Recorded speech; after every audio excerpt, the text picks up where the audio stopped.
somebody else that is directing police. He do the play only too much. No way. To the better what he done for spending. Now you say on fair pick if send it. Change your delay over deleted. No. People are even saying even the voice note to play. The woman was asking you show what petition to call. It means that on your own petition, I think so that you pay Adura at DJ Bami no one petition. Not all of other people. Ileni woman so fun. Then when you are telling that woman about people to arrest, why told Daruko woman?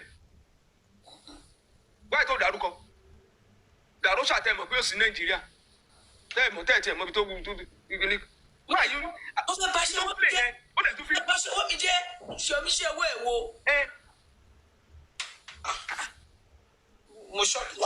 are saying that I was just laughing. He said government cannot deal with different fashions. Also, government can't deal with different fashions. So you want to decide for government which one to deal with? So if presidency minuted on your own petition and there are several petitions, you think police will now choose only you? No, only God might choose. And you keep threatening people. I'm going to say this for the last time.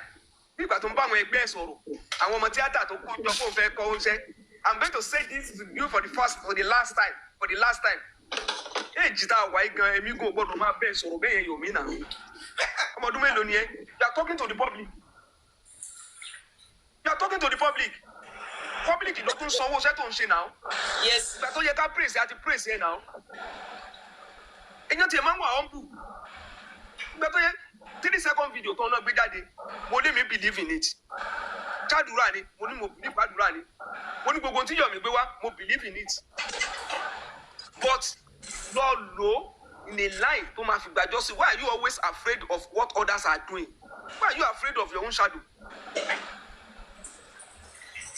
You said the presidency directed that they should harmonize and prosecute. If they are harmonizing and they see the need to work in line with what others have petitioned, maybe it's even the petition of others that they will now link with your home case. Maybe the police find a good ground to link another petition to your own case. Is that not good for you? You know what people here so you don't know their own strategy. Don't go and put mouth in another matter that you don't know the strategy. That's the reason. Because their strategies may be that they are even far ahead of you. There's nothing wrong with it. You will take credit for your own. You will get credit for your own. But why is it that you don't want the young to grow? We now see another brilliant summation from someone. Can you recognize it? Hey, you don't have to you are not famous. Abba.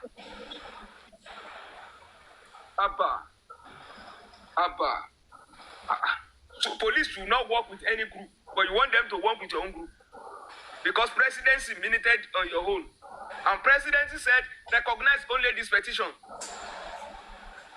And there's another funny thing I'm hearing. They moved the file from Lagos to Abuja. File that is submitted to report to Leko. CDPP will be lost in your job. File go one. See, police we have handed over the file to DPP. So which file? Which file are they moving? A case can be transferred, even if it has been taken for trial. They have not withdrawn the file, the case file, from the magistrate. So what you withdraw a case file? No. But maybe police duplicated the file, they have their own copy, and they now requested that matter that you are treating in Lagos, so Abuja is not the one treating it. But you are saying they moved the file. Everyone of every prosecutor, I want to prosecute in Lagos. Because the arraignment of those two people were based on the police investigation in Lagos, not even Corona. It was based on police investigation and recommendation to DPP. So you want to file your DPP pardon? But what transfer if Abuja? What the mass sorrow? What the one bad sorrow? A presidency is not, in fact, it's not a national security. It's not a national threat. It's a threat to national security. It's a threat to national security. ọlọ́pàá ní oníkọ́lọ́pàá wà arrest ẹ̀yìn ọlọ́pàá ló mọ̀ arrest ẹ̀ oní threat to national security. I'm going to report that officer, that woman. Wàá bring evidence ibi tí woman yẹn ti gba owó àbẹ̀tẹ́lẹ̀. Wàá bring evidence. Owó tó sọ pé gbà lọ́wọ́ ọwọ́ kan ìwọ náà sọ pé woman yẹn gbowó lọ́wọ́ ẹ̀ ṣé Yomi ọmọ kó òun nọ rẹ̀ ń kí láàárọ̀ yìí ni. Okoni is one of the officers that told me. Ìgbà tó yá tó sáré lọ change it. Only is the Oga himself that told me. Oga. The whole Oga ló máa sọ pé we have someone in our custody. Nígbà tó ní we have someone in our custody. Did they now ask you to come and write petition on that person? Or to come and face that person? Tó bá yẹ pé wọ́n ló ń ṣe iṣẹ́ yẹn. When they told you that they have someone in their custody, they will now say you can come over. Why are they not asking you to come over? Intervention. Even if you go get a diplomatic, if from the embassy, they wrote to presidency now minuted it to IG. It's still an administrative, no? That does not suggest involvement of presidency. Oh, presidency is now involved. But presidency is involved. You know that one dawo. Wow. You go don't cover there now. Presidency is now involved. Presidency is now involved. The presidency the one who go wa. I bet mo presidency involved ni. Ìgbà tó tún yá lóní this is a very serious matter, a matter of national security. The prosecution. I don't even understand gbogbo ọ̀rọ̀ tó ń sọ. Damola have been released. Ó kàn dá gbogbo ẹ̀fọ́ náà ni. Last week. Ẹgbẹ́ tó ti release ṣé tó yẹ ṣe pípọ́ release ẹni Yomi ṣe ń sunkún ni. No, sorry, èmi ò tiẹ̀ like àwọn tó fẹ́ máa discredit Yomi just because Damola has been released. Damola release does not mean that we now say Yomi ò ṣiṣẹ́ kankan. Yomi ló ń kó bá rẹ̀. Ní sọ pé torí pé wíwá torí pé wọ́n ti release Damola ń sìn. That will mean that okay, maybe before now we are even praying that kí Yomi má succeed tá a bá ti ní irú mindset yẹn. That will suggest that ó jẹ́ kí Yomi máa ṣe pé láàárọ̀ tó ṣe ń bínú nìyẹn. And Yomi should feel free to come and tell the whole world if truly Damola has been released. It will take away your effort. Ṣé Yomi ibi tó bá ti rí pé òun ti ní àwọn setback kékeré kan kò ní fẹ́ communicate ẹ̀. Ó máa wá ẹ̀ tó máa hàn gẹ̀ mọ́lé lórí ni. Ó lè sá lọ lórí ìsìn kó ní wípé àwọn tó wá ní lẹ́tà yẹn ò pẹ̀lú ọlọ́pàá. Ó lè pẹ̀lú àwọn ọlọ́pàá Àbújá ń sìn wọ́n tó ti bẹ̀rẹ̀ ambush. Ó lè náà fẹ́ ambush òun l'Àbújá ni. Bó ṣe ń lérí tó ń lérí yẹn sìn irọ́ ni o. Ó wá ti next week ń sìn ó ti wà nínú flight o. Tony, that woman is going to face a lot of irony. But that woman is going to, and that woman, kilo wa no verse no to play. You will be the one to dictate who to arrest, to officer. When there is a warrant, and a warrant is an order of court to be executed by the police. By the police. Are you the one to dictate to them? And the woman was even asking you there. And to so what? As at that time, it's like I want to trade. You want to move? Okay, ó dẹ̀ fẹ́ kan will any no. Ọlọ́pàá dẹ̀ yẹn wà cautious. Is this person on your petition, your own petition? Only no. Only no. Only but your investigation from your office. Warrant tí ó sì lọ́wọ́ ẹ̀. Ṣọlọ́pàá fún ẹ copy warrant yẹn. ESA ni gbogbo tó ń sọ náà. Tó bá tún lè sọ síta pé the warrant of arrest for all of them is in your hand, you are in trouble. Mo bí dìgbò bóyá Arífá dẹ̀ ni òun bínú sí.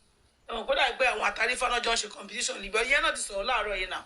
Olóhùn ó ní kò wọ́n. Ó bá tún pọ̀ sí. Àlọ́ tó ń tẹ̀ kí ṣáàrí gbogbo àwọn èèyàn náà tó máa ń béèrè evidence lọ́wọ́ èèyàn. I don't like it. That's why I keep telling people. Stop asking, bring evidence of that. Bring evidence of that. Need it. Gbogbo ọ̀rọ̀ tí Yomi ń sọ ó yé mi. Ètò bá jọ́rọ́ nú ẹ̀ láì bring evidence ó yé mi. Ètò dòótọ́ nú ẹ̀ ó yé mi.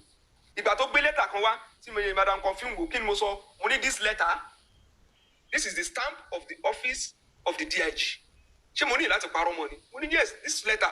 But that letter does not confirm anything because there is an attempt to make it look like a case of Mohbad. You just write Mohbad. Ó wá kọ title sí lórí. Whereas if you are following up on a petition, ní fi Mohbad sí, wàá fi RE sí, further to RE ní Don't mean, and you will now write your previous subject matter, the title, tó wà lórí petition ló yẹ kó kọ, kó wá fi R síwájú ẹ̀ further to, or a follow up letter ló yẹ ká rí.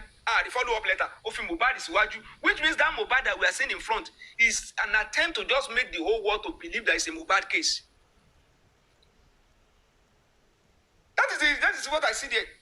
And we said, even let's assume pé o kọ letter sí presidency, it's an effort. But ṣé lórí issue Mohbad ni àbí lórí issue 3-second video? Èwo nu méjèèjì. Látijọ́ tí wọ́n ti gbé àdúrà ńsìn tẹ́ ẹ ti pariwo síta. Ṣé àwọn tẹ́ ẹ lẹ́ẹ̀ fẹ́ mú wọn káwọ́ gbéra? Àmọ̀rí. Ṣé àwọn tó ń ná fẹ́ mú ṣé wọn káwọ́ gbéra? Okay. Indirectly, you are telling them we are coming, oh, run. Now, what is the meaning of information time for? Ta ló need evidence, ta ló need gbogbo ọ̀nà tán gbé kiri. You don't need to come and tell us. When you see that the main character has been arrested, wọ́n tó wà láàyè tó ń sọ fún wa wípé nínú àjálẹ̀ tí Dàmọ́láwà ó ti confess gbogbo tá a need pátápátá. Mo dẹ̀ sọ fún báyìí, mo ní Yomi will not claim it and Yomi will not debunk it, because message yẹn máa motivate àwọn èèyàn láti dáwó. Tó bá wá jẹ́ pé irọ́ ni at the end of the day Yomi máa sọ pé did you hear it from my mouth? Ṣé bí náà ṣe lé nínú yẹn? It's not Mr. Yomi that said that he confessed. Mr. Yomi is not the one who said it, but Yomi wanted to take that credit, use it to motivate people to go and donate. Wọ́n ló ti sọ, in fact, ó ti dárúkọ bàbá Liam, ó ti dárúkọ gbogbo nǹkan tá à ń fẹ́ pátápátá. How many weeks ago? Tó ti dárúkọ bàbá Liam, tó ti dárúkọ gbogbo tá à ń wá pátápátá. Ó dẹ̀ ní 3-second video ni wọ́n ti fi petition máa gbó Yomi ní agbárí. Ó ti mọ̀ pé òun sọ fún wa wípé 3-second video ló ń fi ṣe kínní. Àwọn èèyàn wá ń béèrè wípé báwo lọ̀rọ̀ yẹn ṣe wá kan ọ̀rọ̀ spending. Ó wá yí ipò. Ó nígbà tí presidency máa give order, nígbà tí wọ́n á sọ pé kán lọ consolidate all cases of Mohbad, which means pé ó fẹ́ claim pé spending gan is under all the cases. Pé òun ló ń àlá àti presidency pé gbogbo petition tó ń kọ o case of Mohbad ó kó wá under him. Orogún òwò tẹ bá bàbá tó bí ọmọ tọmọ ẹ kú tẹ bá ṣe lánàá lẹ tó ń bára yín ṣe ń sìn. The same tactics that they use for aloba is what they are using for themselves. They are now desperate for reconciliation. Wọ́n á ní pé ẹjẹ́ reconcile àwọn méjèèjì. Ṣé reconcile pẹ̀lú aloba lánàá? Ṣé ẹgbà ká aloba ó ṣe tiẹ̀ kẹ́ ṣe tí ń lánàá? Gbogbo ibi tí bàbá yẹn ṣe lè move ní corona gbogbo ẹ̀ lẹ́ attack. Driver gbọ́ corona báyìí, Arífà bẹ́ jáde ni tó ń attack tó fẹ́ máa tú ìsọ̀rọ̀ driver. Gbogbo orogún ògò torí pé you want to take credit, you want to be the one to be in the forefront of it, olókùn tẹ̀ ń bára yín jansen. Gbogbo ilé ìsìn ẹ̀ ṣáà lè dárúkọ alọ́ba. Ṣálọ́ba ló anybody, the man is not looking for justice. Ṣé the man ló wá sáré síta ń sìn tó ń bá rí tó ń takùn Yomi lórí ọ̀rọ̀ spending? Is it alọ́ba? You said it's Baba that doesn't want them to arrest Adura in Lagos. Is it same Baba that is preventing the arrest of Adura today? Ó wá dé àwọn gúrùpù kan, sáwọn gúrùpù yẹn náà ṣálọ́ba náà ló tún bá ṣiṣẹ́. Pàṣán tẹ́ lò tó pàṣán tí wọ́n fi nà yálé ń bẹ lórí àjà ẹ̀ nara yín wọ kó mà ní.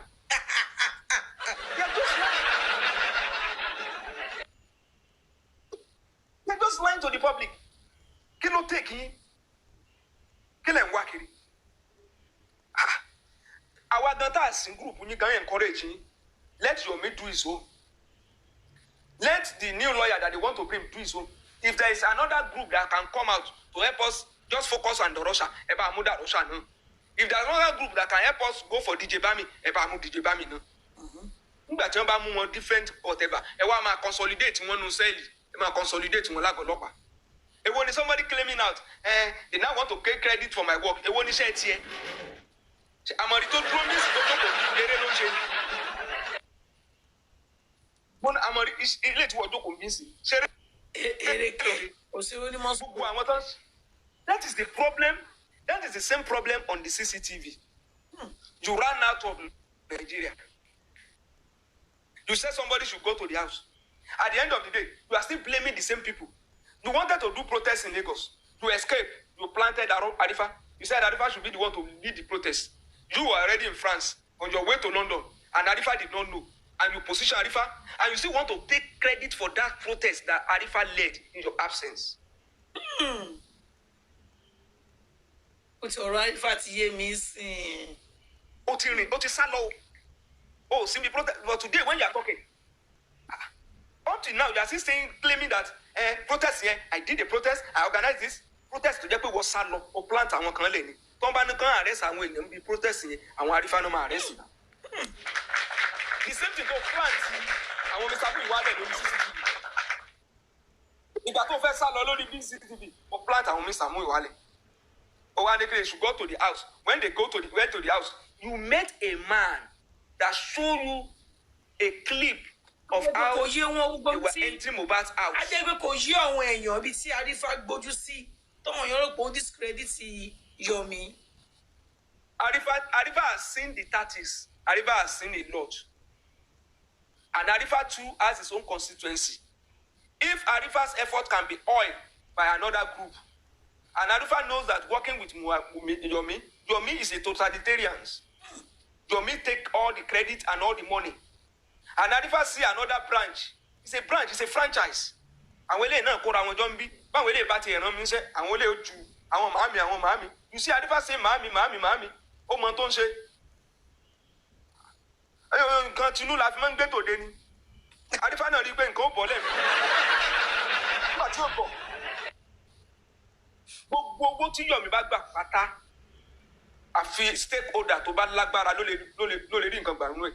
If not, nígbà tó gbà lọ́wọ́ Kudi lánàá kí ló sọ fún Kudi ní kó máa mú report wá ó ní kí ni ó ń jẹ́ bẹ́ẹ̀ àbí ẹja wèrè ní ṣé torí pé ẹran mi ṣe èwo celebrity like me. Ó dà sí rọ́ọ̀fù. You be asking me and you told me to. Daddy mi èmi náà máa bẹ̀rẹ̀ mọ́mì mi èmi náà máa bẹ̀rẹ̀. Mọ́mì mi the same sori àti olórí ẹbí platform at any platform kò sẹ́ni tó lè dictate fún Yomi tó bá ti dọ̀rọ̀ olówó dé.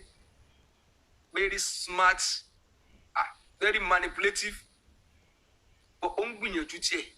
The same thing he did for Karimo.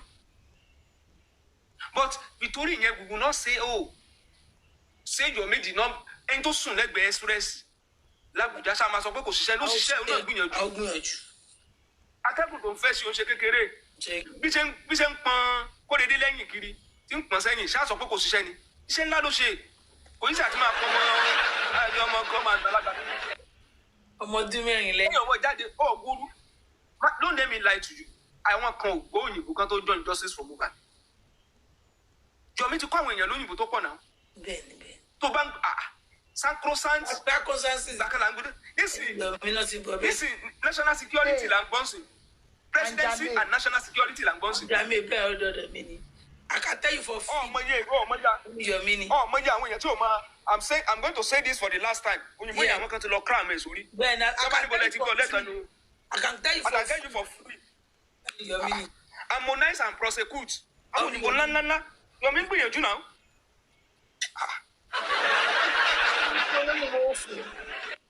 Ó ti crown gbogbo ẹ̀sìn tó polo ẹ̀. Yomi artist ni. Arifa mà lọ poli. Babaláwo. Two gé fọ́. Ṣé gbogbo ilé ìdájọ́ sáà sọ pé Mr. Yomi pass me in this area force humility ni. Arifa tẹ̀ ń wò yẹn. Bàbá engine ni. Engine burúkú. Yomi gan mọ̀ pé bọ̀bọ̀ yìí yóò lè gbó ṣubú. Ó mọ̀ o. Ó kàn sí lo force humility fún Yomi lọ́wọ́ ni. Kẹ̀sà ìdè máa. Ṣé gbogbo àwọn platform tó bá yà I'm not fighting Bọ̀dá Yomi. Bọ̀dá Yomi pass me. Bọ̀dá Yomi is at higher level. But àwọn sọ pé but torí but tó máa jùlẹ̀ yẹn. Àwọn méjèèjì gẹ́gẹ́ ṣe gẹ́gẹ́. Gẹ́gẹ́ ṣe gẹ́gẹ́ náà méjì. Wọ́n mọ́ra wọn bàjẹ́. Tí Yomi rí pé Arifa lọ́dọ̀ pẹ́kìsì báyìí Yomi náà sáré débẹ̀ ni. Sáré débẹ̀ ni olùkọ́ mi sẹ́. Gbogbo ọ̀rọ̀ tí Yomi sọ ń bẹ̀ yẹn sórí kó tàkù Arifa ń bẹ̀. Láíláí. Ọ̀rọ̀ tí Arifa ń sọ sórí kó kátàkù Yomi. Láíláí. Sábà ni. Ọgbọ̀gbọ́n ni Fúlàní fi ń da ò ní sá fún màálù. Èròkò easy ni.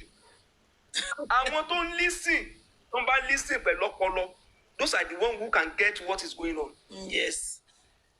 Àwọn the other group let them do their own.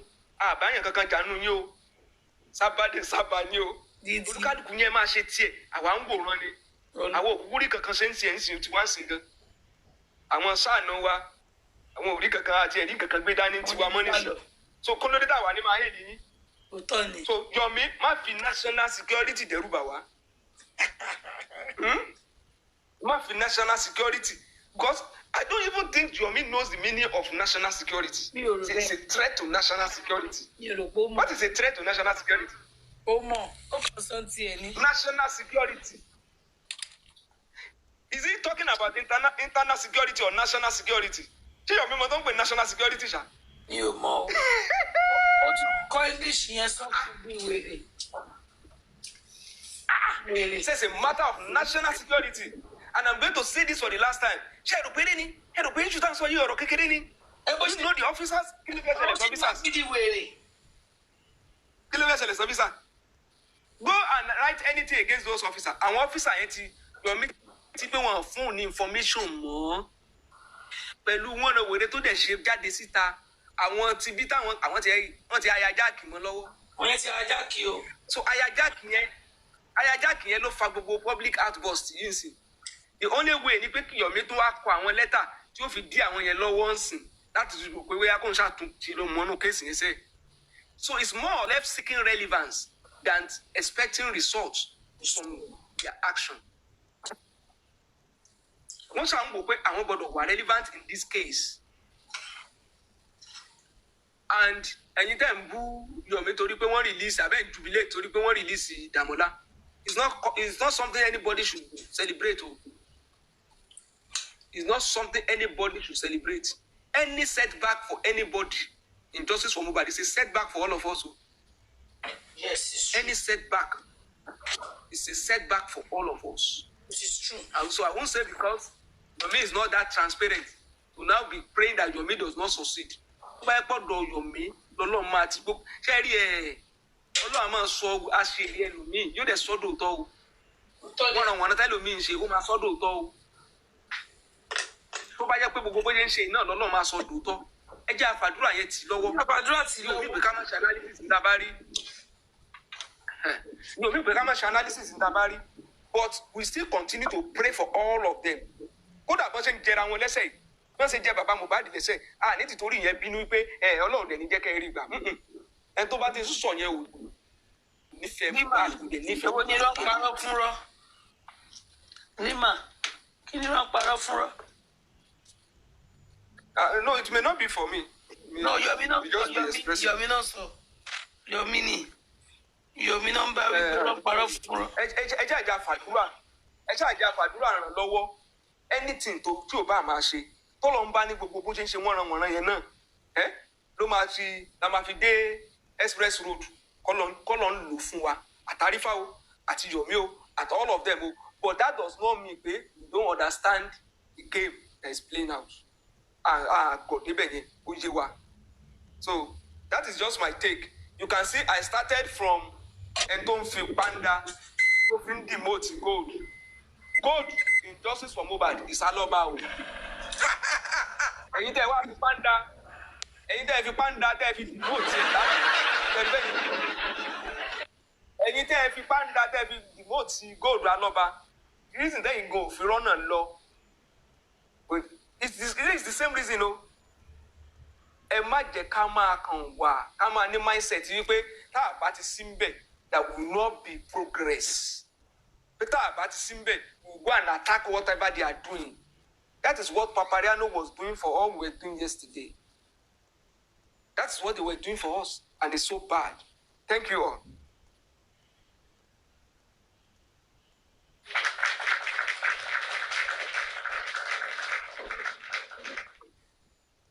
àwọn èèyàn ní bóyá wọn arrest àdúrà wọn máa arrest Damola wọn arrest bó lè má jẹ́ torí ọ̀rọ̀ J4M gbogbo nǹkan Yomi fẹ́ gbé sórí J4M ni Yomi fẹ́ gbé sórí J4M torí mi ò mọ wàhálà Yomi láàárọ̀ yìí ẹjẹ àmàgbẹjà sáré gbọ́ Yomi díẹ̀.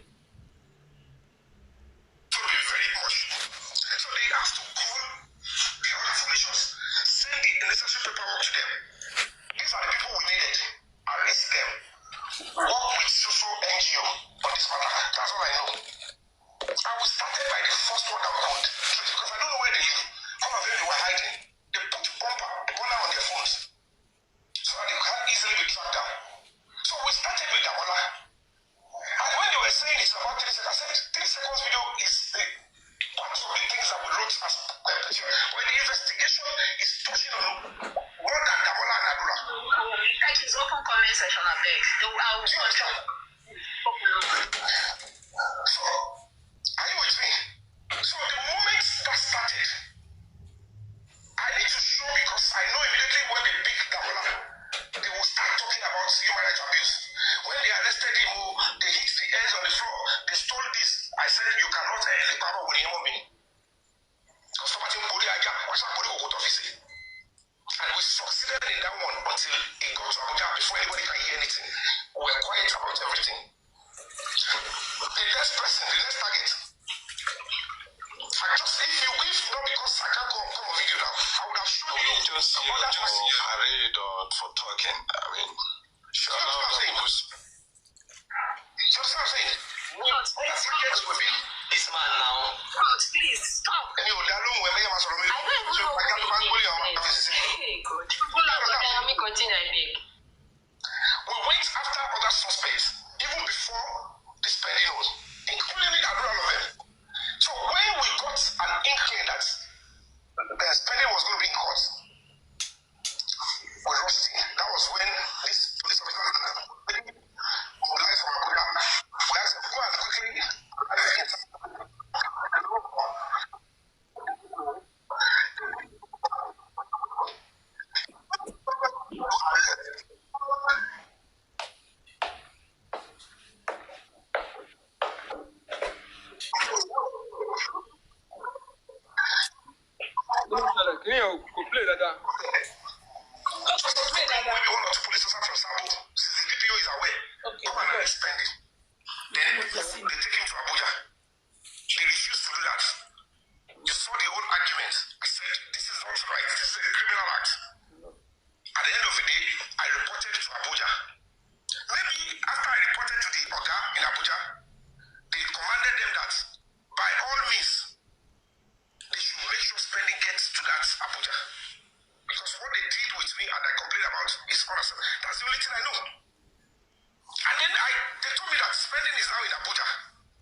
so.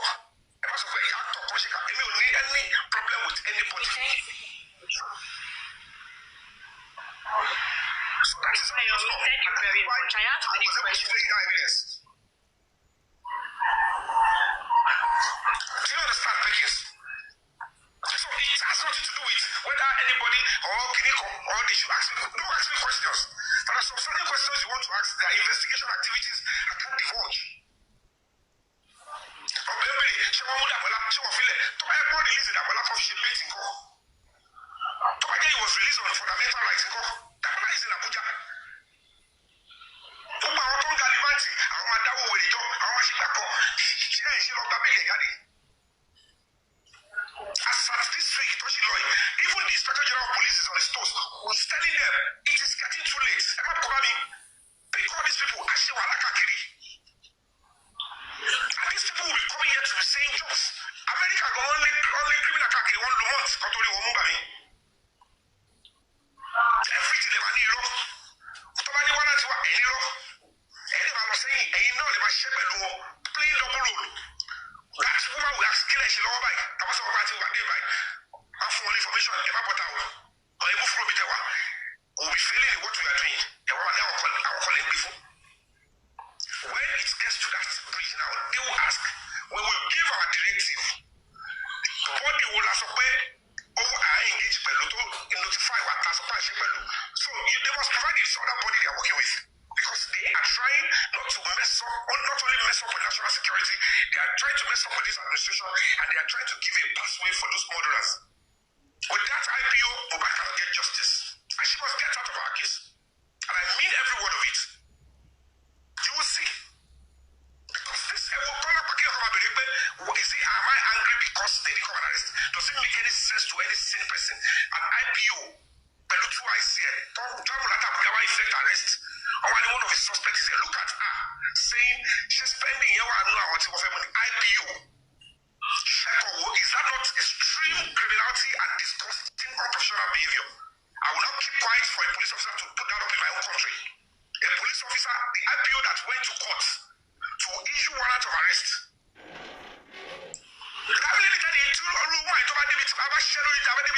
She will do the same thing.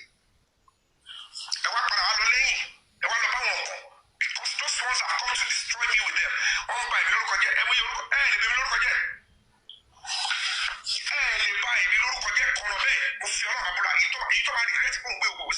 Because what I'm doing is different from what this nonsense people are saying. Do you think it's a joke? I want to ask where only God alone are going to love for more. They will see what will happen now. Because at the end of the day, I've shown you guys how you see. Ẹnu ti pọ̀ jù Yomi tó bá délé ń tán sí wa náà kan ló lé ẹ o. Ẹ mú ọlọ́pàá sí o rìkọ́ọ̀dù ẹ̀. Ó wá ní kó lọ rìpọ́ọ̀tù ó sì máa rìkọ́ọ̀dù ọlọ́pàá. Torí owó èlò ló fẹ́ gbà Yomi. Èlò. Mọ́mí jí o, ẹ bá mi lọ́ọ́ Yomi gbèrò fẹ́ gbà. Ṣé tọ́lá mọye owó tí Yomi ti gbà lórí ọ̀rọ̀ Mohbad ó ti parí ilé ẹ̀. Kò sówó lọ́wọ́ ní tíátà mọ́ wọn rí kan ṣe kan tó ibi tó bá ran yín mọ́ yìí ẹ wá ní kó má sùn sínú igbó kó sọ pé òun ṣiṣẹ́ kalẹ̀ kówó lẹ̀. Ó ń ṣiṣẹ́ ni o ẹyẹ lẹ́yìn kan tó bá wa múlẹ̀ yìí. Ó máa gbé bọ̀ dání báyìí ó máa lóhùn kan láàmì lọ́rọ̀ tá a wà yìí kàṣà àti ṣe kí ni ká sanwó. Ẹ̀yìn owó yìí ni. Ẹni tó máa mú Yomi á ní agbára. Ẹni tó máa lé Yomi nínú kéèsì tó wá yìí wàhálà ní agbára. Ẹni tó ń ṣe. Ṣé kò clear sí ẹ̀sìn kó mọ nǹkan tó ń ṣe? Mọ̀. Tó bá lísì sí nǹkan tó play yẹn àfẹn tó bá lọ́pọlọ ló máa yé. Only those murderers we go with. I don't classify one as murderers. As court call anybody murderers. Lie. I can sorrow national security issue. How does the case become a national security issue? You just talk. And I don't blame them. Don't saw yẹn play out. But we don't play a gun. Majority of people cannot even break it down. Kí ló ń sọ? Kí ló ń sọ? Ẹni tó wá sá láti Abuja sí Èkó, ṣé spending wà lára àwọn tó ní kó wá arrest ni? So you think an officer will just go and pick up somebody? Was spending among those meant to be arrested?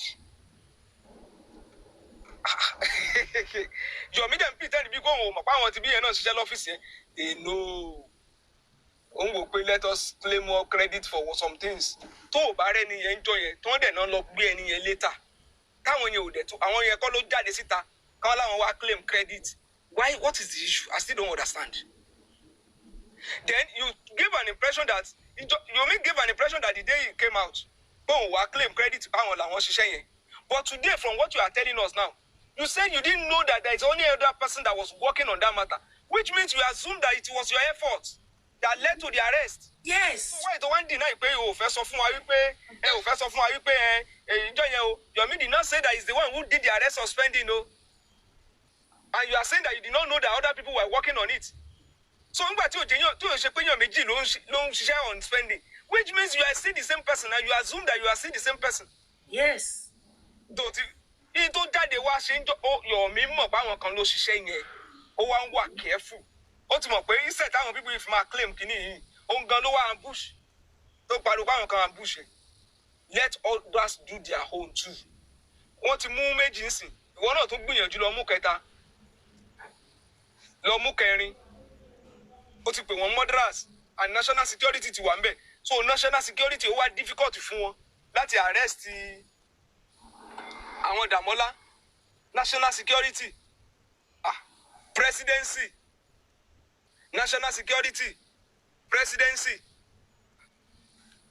Ẹ wo, Ọlọ́run aṣàánú wa Nàìjíríà o. Presidency ó wà involved in a case. Àwọn aládé ń ra tíkẹ́ẹ̀tì. Ṣé bàbá Tinubu tó ní ká mọ yá wọn lówó ni? Bí ayé máa tún yá Yorùbá lówó náà ti wá dé ni. In attempt to discredit them, go ń gbowó lọ́wọ́ àwọn yẹn, you are forced to also say that you are the one who booked it. Nígbà tí wọ́n fi tíkẹ́ẹ̀tì àwọn kan hàn, kí ló ràn pẹ̀lú Alífà náà láti fi tíkẹ́ẹ̀tì báwọn ṣe ra tíkẹ́ẹ̀tì àwọn kan? Yes. Ìbò náà sọ pé yes, we are now at the kìíní kan, gbogbo bẹ́ẹ̀ ṣe wọ plane. Ó sáré gbé kámẹ́rà jáde. I don't know why they keep using this mobile issue for social validations. Ẹ̀yin lẹ́dẹ̀ máa sọ wípé I did not tell them I didn't release much to the public. Which much will they release to the public? When you have even told others to be arrested to be on the run, that they should go, they should run, we are coming for them. And you are saying it was after Spending was arrested from that voice notes. How does that I go? And don't have believe, come and believe. But we keep praying for all of them. But they should minimize their tactics. The same tactics that they use for aloba, they should minimize how they use it against themselves. If not, tó ní rí nǹkan kan achieve lórí gbogbo wọn ràn wọn tó ń ṣe. Thank you. Wọ́n lè ti ń try lọ. If an IPO, this man keeps saying no, come and tell me why you said that spending is no longer showing and running. If the IPO is saying this to us, the complainants, told them to give me this ways to spend it. Hey, you don't know what is happening. Can you expect that from any police officer in this day and age? You must answer, why did you now tell the complainants that spending an election investigation, election warrant, and notify them? Come here and telling me nonsense and doing stuff. I hope you understand spending. Mr. Yomi,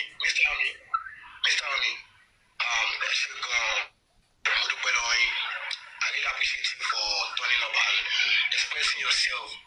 God bless you. I really appreciate you.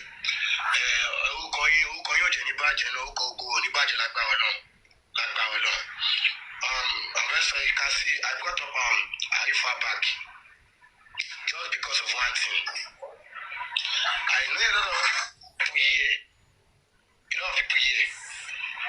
Most of them are older than me, but they are not in a good place. They are not in a place that they want peace. They want everything to scatter, spoil. And I do always one thing that I do always see that you want to do your own thing your separate way.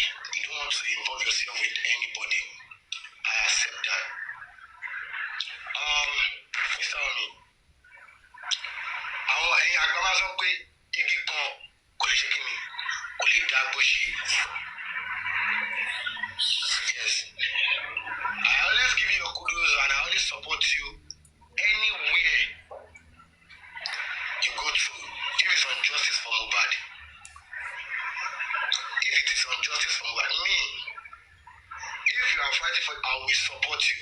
But Mr. Omi, all these things happening, me, I know you. You are a smart man. Can you just let this one slide?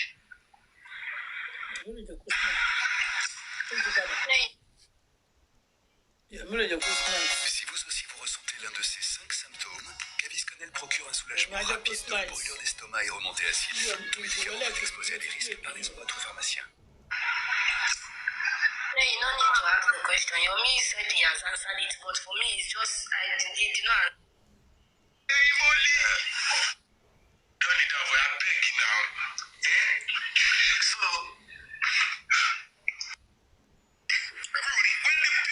this is a matter of the presidency is involved, the national security is involved.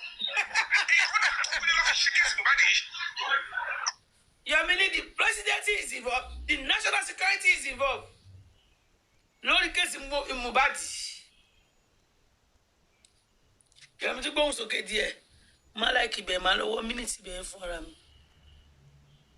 What they are working on in Abuja. That we wrote to the president through the new lead, which is 3 seconds on the shot. It's a pathway.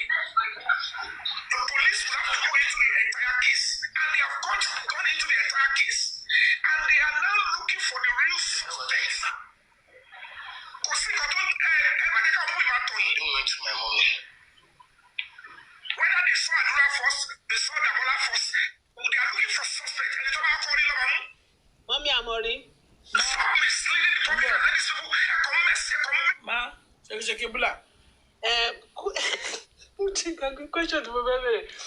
Question tí mo fẹ́ bẹ̀rẹ̀ ni ẹ ká san everybody, ẹ ká san Mommy Amori, Mommy Gio, and Mr. Ishaq. National security.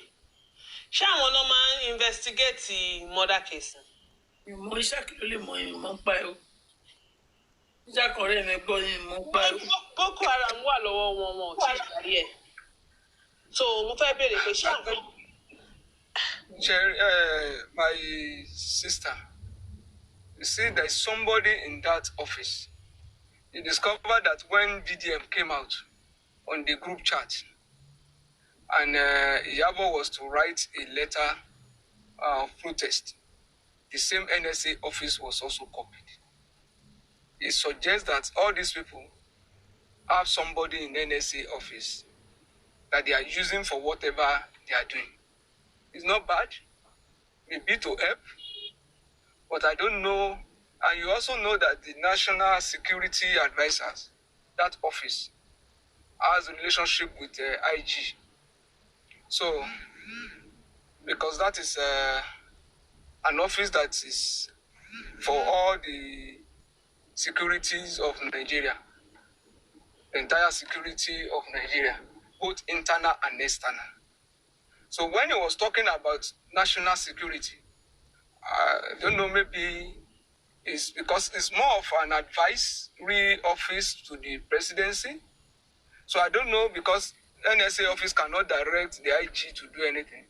It's just an office that that advise the president on security matters. Maybe they will now. Maybe it's that office that has classified Mohbad case as a national security matter, and they are advising the president on it. I don't know. It's only Yomi that can explain some of these things that he's talking about. For me, I don't see any. The man is not making sense out of it. If he has a connection in an office, he shouldn't bring him. It's not a bad thing, but to give an impression that it is under that office that something is happening or presidency is involved. You can write a letter and the president will mean it on it. It doesn't show involvement of any body in the presidency in this matter.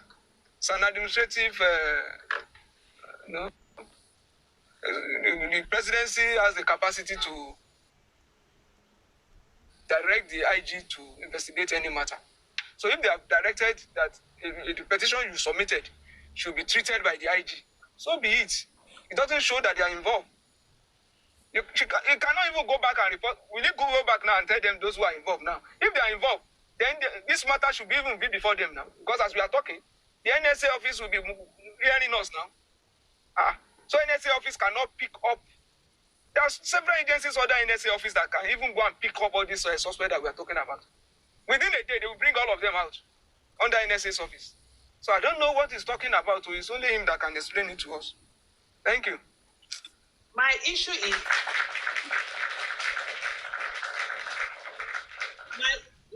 is Yomi is a celebrity and is giving wrong impression and the wrong way to go about this kind of thing as an NGO, as a celebrity. You are a celebrity. In what way have you influenced Mohbad amongst your profession? And how many people have you told within your profession to help you talk more on the issue of Mohbad? Apart from that, he's saying that he's gone to the UK and he's come to see the ambassador of Nigeria in the UK to intervene in the matter. This matter did not happen in the UK. If you want diplomatic intervention, you would have gone to either the parliament in the UK or United Nations. You won't go to somebody that bows to the presidency to go and tell him to intervene. Or he can make some calls, but it's just going to be we're on it. If you want to make a major have a major impact in the case, there are ways you go about it and there are people you can talk to. It's not going and saying the presidency is aware and then he has to give some people, the police, some money for accommodation in Lagos to pick up Damola before Damola was picked. He's saying so many things that are detrimental to the image of our country, and I don't know why people are, allowing him to do this on any platform. Because you need the money. But we need money. I hear when you not need the money. Yes, now. But it's all about. Yeah? Yes. Okay, what your monk by any? I bet you know your monk by. Oh, yeah. I'm a quick. To the point I want to understand your music. Bawa. So what's the people? Kamalilo. Kuliwa. One more round. Wọ́n sọ lẹ́ni kò tiẹ̀ join gbogbo ẹ̀kọ́ da gbogbo ẹ̀. Kọ́ra wèrè. Ó jẹ́ tó kọ́ra wèrè yẹn ló ń bí mi nínú owó ní kọ́ra àyà. Àwọn alákóbá ẹ̀ ni. Ga o, àwọn èèyàn ní integrity o, integrity wọn ti finish. No. Mi ò mọ̀ rí. Nasa ẹ̀ka sọ. Ẹ̀ka sọ máa. Ẹ̀yin ìyá wa mọ́mí jí o, ẹ̀ka sàn. Ṣéke àdúgbò lẹ́kọ̀ọ́ yìí o. Ṣéke wúlà. Ẹ̀ka sàn máa o. Ẹ̀ka sàn sà. Dadi Shark ti bọ́ lẹ́nu. Ok. Sherry, whatever anybody bá ṣe, èmi o, my opinion, I don't against it. Tó bá ti máa mú justice jáde, anywhere, any area tó bá ti máa jáde, me, I don't against it. I don't say ló ń parọ́, owó tèmi ni ò ní bọ́ sápò ẹ̀.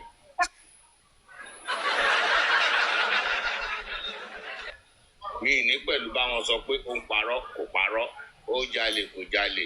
Wọ́n sọ pé ẹni gàn ló ń gbégun. Ẹni tó bá dẹ̀ gbọ́n ló máa gbowó ẹ̀. Why are you blaming those people? Don't that won't go on? But if the justice is coming towards its direction, I will welcome it.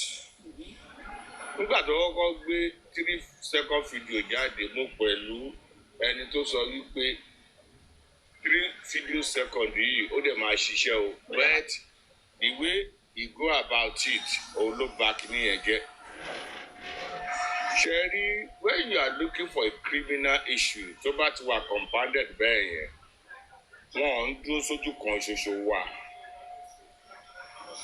Gbogbo ọ̀nà ló máa ń gbà wá investigation criminal case tó bá ti ta kókó. Ibi tẹ́ ò rò pé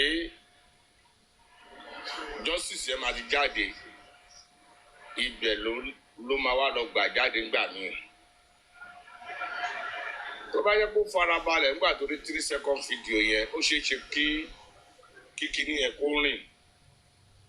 But orí 3-second video ó wá gbé lọ fún àbúrò ẹni tí wọ́n allege pé èèyàn kú sí abẹ́ ẹ̀, ó dẹ̀ ní kò wá justice.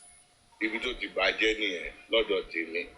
Ìgbà tí mo ti rí green light ẹ̀ mo ti mọ̀ pé owó ni Yomi wá lọ́gbà yìí. Náà là ń sọ sẹ́, when you establish a NGO, o gbọ́dọ̀ ti ní capital tó fẹ́ fi run NGO ẹ̀. Yes. Nevertheless, NGO, there are a lot of people don't support NGO. Like VDM tó wà ń bẹ̀, VDM kan ló lówó tó ná náà, wọ́n gbówó sínú àkáǹtì ẹ̀, tán donate fún mi nígbà tó máa bẹ̀rẹ̀. There is one guy, if I can remember, ó fún ní 100 million. That's him in himself.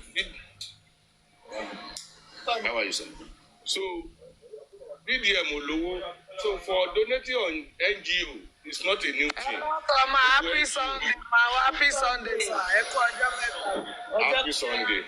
So gbogbo NGO ni wọ́n ń dáwó sí, but kéèsì ti tiẹ̀ yìí kéèyàn fẹ́ lọ ṣu, ẹ̀fẹ́ dáwó, ó fẹ́ lọ tọ̀, ẹ̀fẹ́ dáwó, ó fẹ́ yàgbẹ́, ẹ̀fẹ́ dáwó yẹn, ibi tóun ti fi bàjẹ́ nìyẹn. Ara nǹkan tí mo sọ lọ́dọ̀ láti ń gbà yẹn nìyẹn tí láti tó mú mi hàn gbà yẹn. Ó gbé yín hàn. Bet bí kan tó dẹ̀ pa ọ̀pọ̀ náà ló dẹ̀ padà tú wọn ká. Ẹ̀yin ṣé káàkiri lẹ́jọ́ mẹ́ta tó bá lọ bá láti pariwo ni. Láti máa pariwo tí torí kó ti mọ nǹkan tó ń bọ̀ wájú. Ó ti mọ̀ pé ṣé wọ́n gbé òun kúrò lẹ́nu díẹ̀. Tóun bá tún ní kó tún bẹ̀rẹ̀ charity yẹn, wọ́n máa tún gbé òun hánu ni. Ṣé rí ọ̀rọ̀ national security tó ń sọ yẹn? Ó ní is a threat to the presidency. Ṣé rí nǹkan tó ń ṣẹlẹ̀ pẹ̀lú Yomi? How are you, sir? I'm good, sir. How are you? Good. Ṣé rí nǹkan tó ń ṣẹlẹ̀ pẹ̀lú Yomi ni pé Yomi fẹ́ indirectly ó lé kíkíní yẹn pẹ̀lú politics indirectly. Tẹ́ bá farabalẹ̀ dáadáa, tẹ́ bá mọ ibi tó ń lọ. Ṣó yé yín? Indirectly ó lè kẹ̀mọ́ politics pé àwọn opposition APC lẹ́kọ̀ọ́ àwọn ni ò jẹ́ kó ń gba judgement náà jẹ́ kó gba judgement fún kíní pé wọ́n fẹ́ dúró at the time of election kọ́ o tí bàbá Tinubu ò bá tètè ṣe nǹkan tó fẹ́ ṣe lórí ọ̀rọ̀ Mohbad ó lè di wàhálà o àwọn opposition yẹn máa fi ṣe campaign ẹ máa listen sọ̀rọ̀ Yomi díẹ̀díẹ̀ nǹkan message tó ń pass síta nìyẹn ìyẹn ló fi sọ pé òun kọ lẹ́tà sí pé òun ti rí bóyá ààrẹ tó tọ́jọ́ jókòó ti ra wọn náà wọn political aspirant tí gbogbo wọn ti jọ ń sọ pé ẹ má wọrí ara nǹkan tá a máa lò fún wọn nìyẹn tó bá dìgbà campaign tó kó ti fetí kọ ló ṣe ń come under that issue so ó wá lè wá mọ̀yàn ní national security under Ibadu so kàn ti kọ lẹ́tà sí presidency the minute bókì kan lọ ṣiṣẹ́ lé lórí kò possible don't let us rule it out kò sí kan tí ò possible ó ní kálukú bá ṣe mọ̀yàn ló ṣe máa rìn káàkiri ní ó bá dẹ̀ débẹ̀ àwọn míì náà dẹ̀ tún ti kọ petition síbẹ̀ tí wọ́n ṣiṣẹ́ lé lórí tẹ́lẹ̀tẹ́lẹ̀ ó wá possible pé gbà tí Yomi ṣe ti Dàmọ́lá yẹn tó rí pé wọ́kà kan wá lọ press button lórí petition ti tiwọn tí àwọn kọ tí wọ́n ṣe kọ́kọ́ lé lórí káwọn náà tó wá gbé tiwọn kan wá pa gbogbo kéèsì yẹn papọ̀ ó possible tó ti yé wa ó possible so èmi ó ń parọ́ ó ṣe gbá problem tiẹ̀ nìyẹn tó bá jẹ́ rọ́ téèyàn bá ń pa yẹn ló bá máa mú justice yẹn jáde kó máa pa lọ owó tèmi ni pé kò lè rí gbà ẹni tó bá dẹ̀ máa dáwó fún kó máa dáwó fún owó pọ̀ lọ́wọ́ wọn ni so ẹni ọ̀nà lọ́ máa fi ń wá homicide case ẹ wo kéèsì aspirant SDP ní Ondo State ó farajọ tí Mohbad náà ẹ wo kéèsì yẹn bá ṣe rò pé bóyá wọ́n fẹ́ ṣiṣẹ́ lórí kéèsì yẹn ṣe mọ̀ pé ìyàwó woman yẹn òun náà ti di wèrè bíi eléyìí náà gbogbo property máa yẹn ó ti dúró lé lórí wípé òun lòun ní àwọn owó yẹn nígbà tọkọ ń wà láyé owó òun lọkọ òun fi ń campaign. Now autopsy tí wọ́n ṣe tí Ondo State government ti ṣe wọ́n ní under 4 weeks wọ́n ṣe ti Mohbad lódidi ọdún kan no result autopsy ti tiwọn náà wọ́n ní wọ́n ti ṣe under 4 weeks àbí 4 months náà ló máa jáde up till now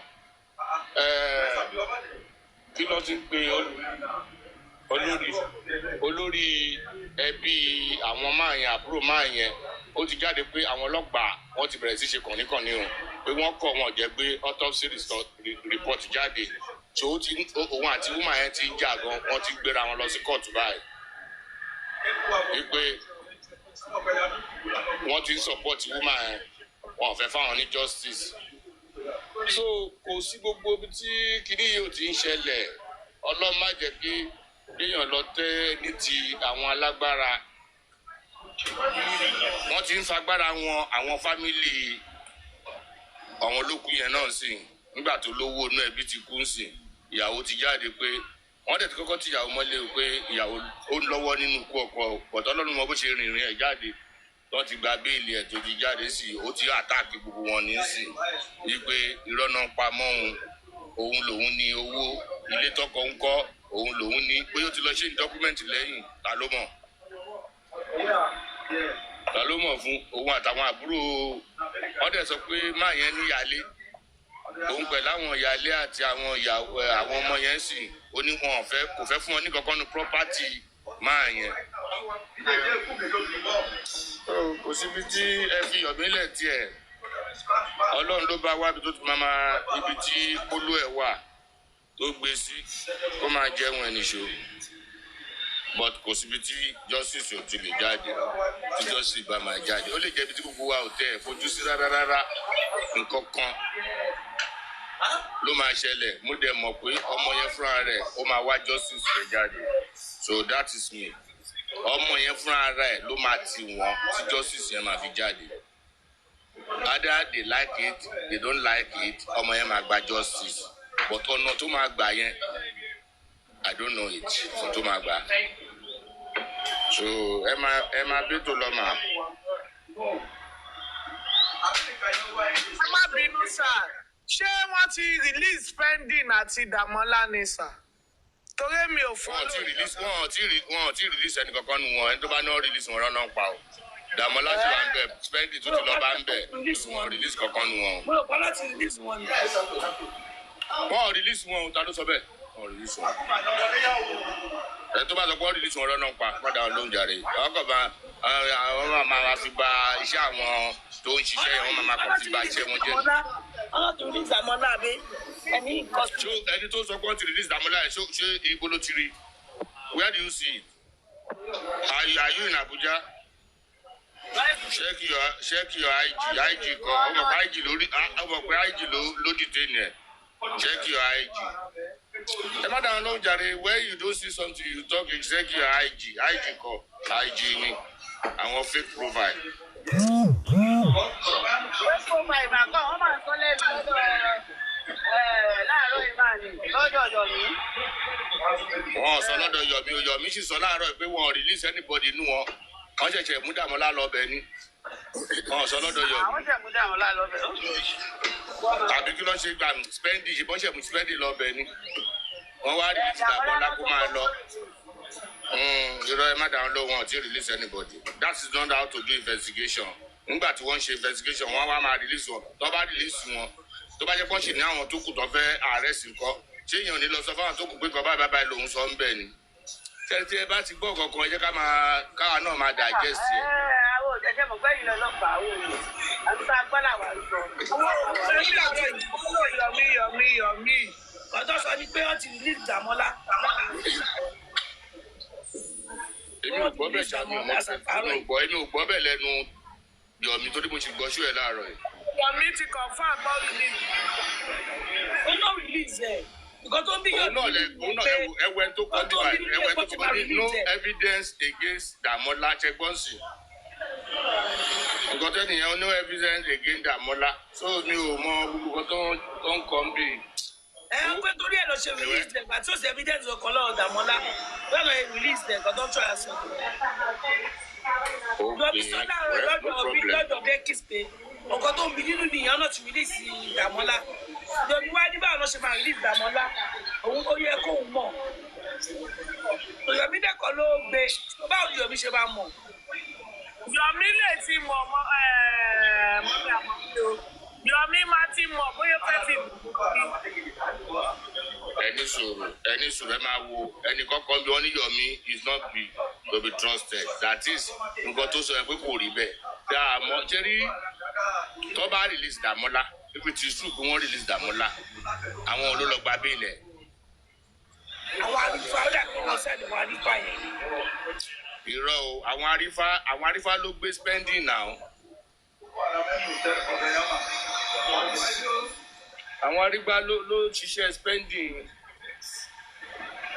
torí ẹ̀ ní arífà ṣe ṣó tíkẹ́ẹ̀tì tó fi wọ plane lọ sábùjá nǹkan kan dúró ti spending now. Gbogbo wọn yẹn. Yomi ń dúró ní gbogbo nàbórí Yomi bàjẹ́ ni. So èmi ò tí mọ ẹni tó release náà but èmi ṣáà ń gbé. Yomi ò mọ pa bó ṣe gbé spending o. Yomi kọ́ ló gbé spending. Àwọn arífà ló gbé spending now. Àwọn àrífà ló gbé spending. Àti ìṣe mo lè fi ní question kọ́ta. Ẹ bèrè mà. Orúkọ mi ṣẹlẹ̀ wà sá. Ẹ bèrè mà mo bàbá shop ni. Ok, sísáì ìdìbò tó máa ka inú rẹ̀. Ẹ máa bọ̀. Sísáì ìdìbò tó máa ka inú rẹ̀. Ẹ mọ irun sálẹ̀ màá lọ́fẹ̀ẹ́ lọ gbé. Irun sálẹ̀ màá lọ́fẹ̀ẹ́ lọ gbé. Ó yẹ kẹ́ lè lo satellite fi gẹ̀ẹ́tì ẹ̀ ní. Wọ́n máa dé gun máa jẹ́ lórí náà máa gbẹ̀dọ̀ fà. Èmi lè bá wọn ṣe yẹn òkè náà fẹ́ gbé. Mọ́mí jí ò ló máa bá mi ṣe yẹn. Èmi máa ṣe yẹn. Ọ́fíìsì mi nìyẹn. Ọ́fíìsì ẹ̀ mọ̀kàn tí mo fẹ́ gbé. Yes ma. Ẹ má bínú sá o, you respect sá. Ṣé mo pé rí ìsìnkẹ́ fún wa lánàá? Ó dà pé lánàá náà ni. Wípé lọ́yà fáìlì ti dé fáìlì rẹ̀. Rísì yẹn gbọ́dọ̀ wúkọ sínú ọ̀bẹ́ẹ̀tì ẹ̀ o. Mo ti sọ mọ́rọ̀ náà. Ṣé rírísì tó ń kọ síbẹ̀ òun náà protect ara ẹ̀ ni pé àwọn social media ló ń ṣe gbé iṣẹ́ lẹ̀ ìyẹn lèmi ṣe sọ fún ìgbéró ló ń pa bàbá ló gba nǹkan lọ́wọ́ ẹ̀ kì í ṣe tó nǹkan yẹn. Bàbá ló ní ló wá ti ṣe mọ́. Ṣé rí gbogbo nǹkan tó kọ yẹn ẹ disregard ẹ̀rọ ló ń pa. Ó fi yẹn cover ojú tiẹ̀ ni. Bàbá ni o jà social media o. Bàbá ni ọmọ gbé yín.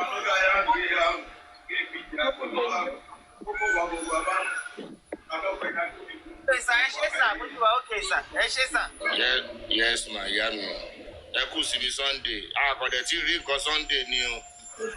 Mom Gio. Mom Gio sí ò lọ ṣọ́ọ̀ṣì. Abẹ́tídé ni. So mọ postcode mi láti jọ yìí. Yóò máa wẹ̀ fún mi o. Ẹ ti gbàgbé ni o. Ẹ rántí ìgbà tí mo sẹ́ǹdì ẹ̀ sí. Ẹ ti wọ̀ kó wọ́n máa fún yín pípọ̀ ni. Ẹ ti wọ̀ kó máa fún yín pípọ̀ ẹ̀ fẹ́ sábà káyà jíjà yìí. Ẹ wá sá.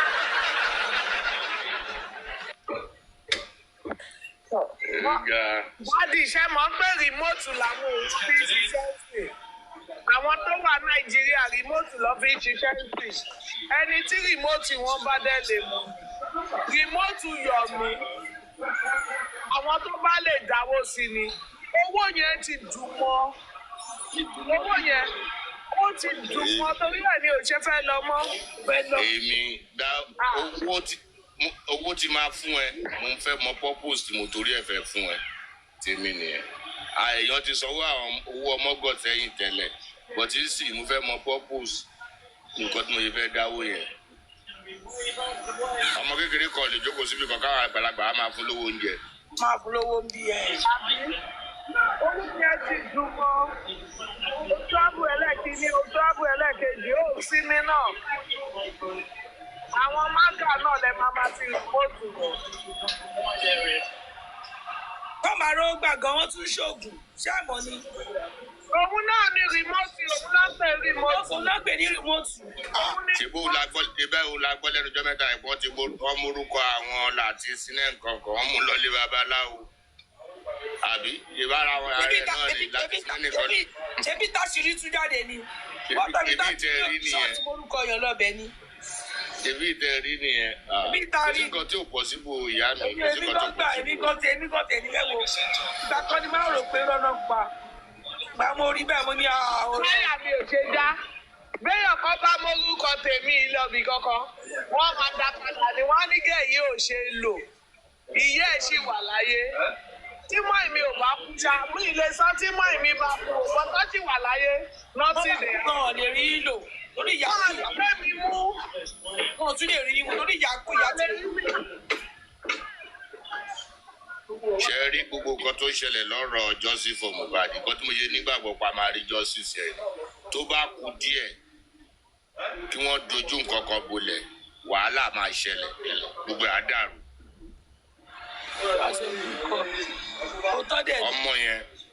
ọmọ yẹn fúnra rẹ̀ á da kíní ẹrú á da gbó system ẹrú ẹ̀ ní rójú tu ẹ̀ mọ̀ with some maybe 1 or 2, 3 days ẹ̀ tó rí new dimension.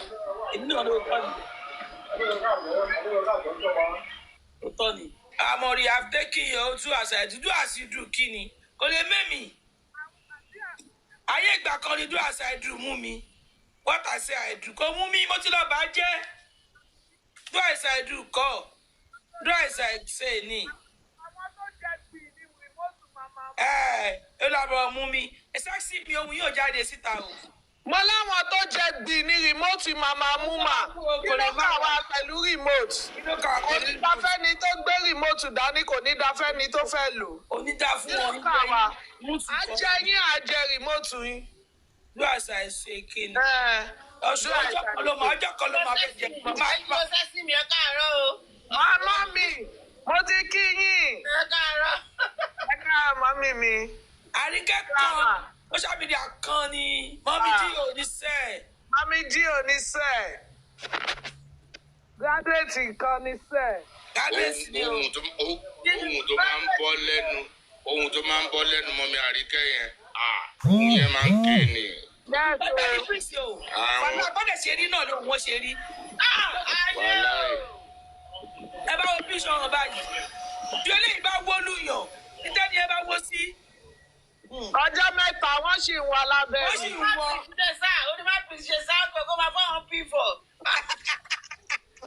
Àbí. Ibi tí wàhálà ẹni kí lè ṣe ìsọjọ́ kan ẹ̀ tẹ̀ nígbà tó lọ fọ́tò ó lè ní wàhálà. Mọ́mí Àríkẹ́. Ló wọ́n ṣe rí. Ṣé fọ́tò yín ló wà ń ta yẹn ni àbí fíìkì lẹ kó síbẹ̀? Fọ́tò wọn ni o. Ẹ tẹ̀lé mọ́mí jí ìwé kẹ́ fọ́tò wọn.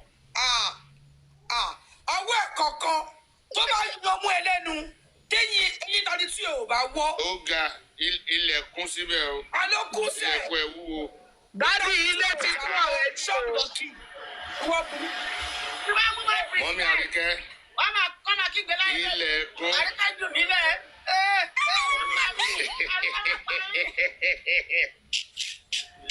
Ẹ̀rí ìjọ́ kìtì lọ tẹ́lẹ̀ ọ̀rẹ́ mi.